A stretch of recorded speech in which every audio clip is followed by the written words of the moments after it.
சங்கீதம் 27 4வது வசனம். கர்த்தரிடத்தில் ஒன்றை நான் கேட்டேன், அதையே நாடுவேன். நான் கர்த்தருடைய மகிமையை பார்க்கும்படியாகவும் அவருடைய ஆலயத்தில் ஆராய்ச்சி செய்யும்படியாகவும் நான் என் ஜீவனுள்ள நாளெல்லாம் கர்த்தருடைய ஆலயத்தில் தங்கியிருப்பதையே நாடுவேன்.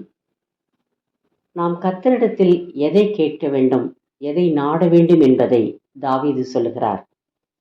கர்த்தருடைய மகிமையை பார்க்க வேண்டும் என்பதை தெரிந்து கொள்கிறோம்.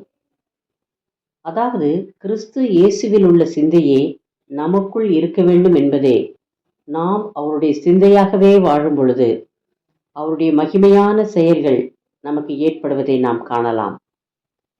கர்த்தருடைய ஆலயத்தில் ஆராய்ச்சி செய்யும்படியாகவும் நம் சிந்தனை இருக்க வேண்டும்.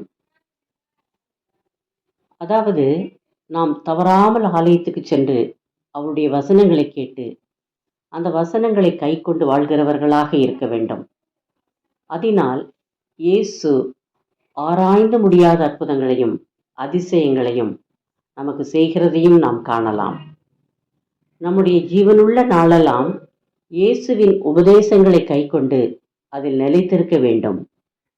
நாம் உலகத்தில் எவைகளையெல்லாமோ நாடி செல்கிறோம். ஆனால் நம் இயேசுவின் பின்னால் சென்றால் நிச்சயம் அவர் நம்மை ஆசீர்வதித்து உயர்த்துவார்.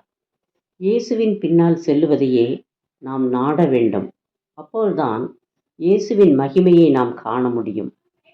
அவருடைய மகிமையான செயல்கள் மகத்துவமானது, மகிமையானது.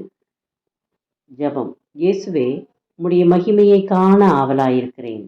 என்னை பரிசுத்தமாக்கும். நான் உம்முடனே இருக்க வாஞ்சிக்கிறேன். தேங்க்ஸ் ஃபார் வாட்சிங்.